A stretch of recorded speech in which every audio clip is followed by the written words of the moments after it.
Welcome to Adventure Series Part 1, The Village Boy of Vrndavan, with Story 4, The Bull Who Was a Bully.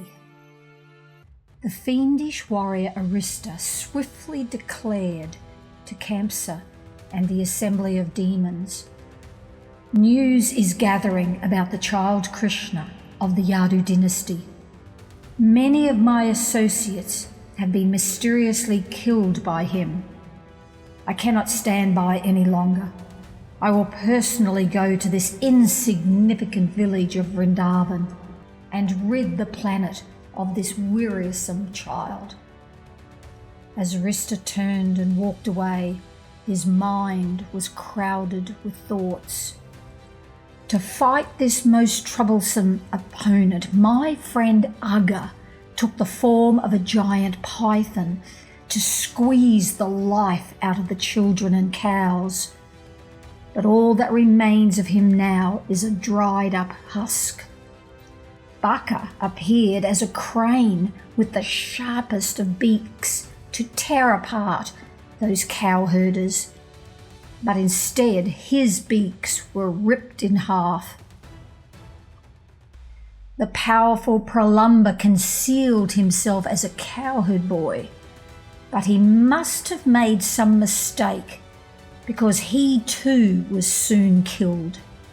I myself am an expert in changing forms, so I must carefully consider what disguise I will take to defeat this village boy. Arriving at the outskirts of Vrndavan, Aristasura had made his decision and assumed the form of a gigantic bull. He proudly and menacingly stood on the banks of the Jamuna. His enormous body was stout and strong, and his horns terrified the forest animals. In fact, his body was so gigantic that a cloud hovered over the hump on his back, just as clouds hover over a mountain. Aristasura bellowed fiercely, and with his strong front legs he began digging up the riverbank. Boulders of dirt flew in all directions. Snorting loudly, Aristasura then entered the village of Vrndavan. Upon seeing Aristasura, the cows and village animals all trembled in fear and ran frantically here and there. The residents of Vrndavan heard the uproar and came out of their houses, barns, and milking sheds. They saw this alarming bull and began to cry out, "Krishna! Krishna, please save us!" Aristasura stood in the middle of the village, and while he continued to bellow loudly, he dug the ground. His reddish eyes glared in anger.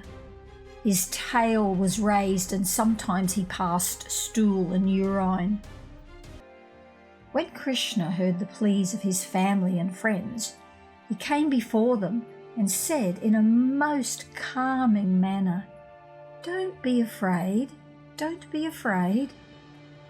The young lad Krishna then placed his hands on his hips as he stood before the great bull demon. In a challenging voice, Krishna called out, "You wicked rascal! Why are you alarming all the men, women and children here? You are also frightening all the animals. If you have come here to challenge me, then I am prepared to fight you."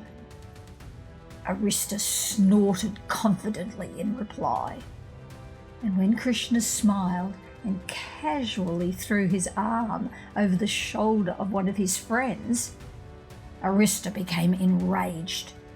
The evil brute turned his head downwards and pointed the tips of his horns straight at Krishna. Then, like a thunderbolt, Aristasura charged at full speed. He sounded like a herd of stampeding elephants, and dust choked the air.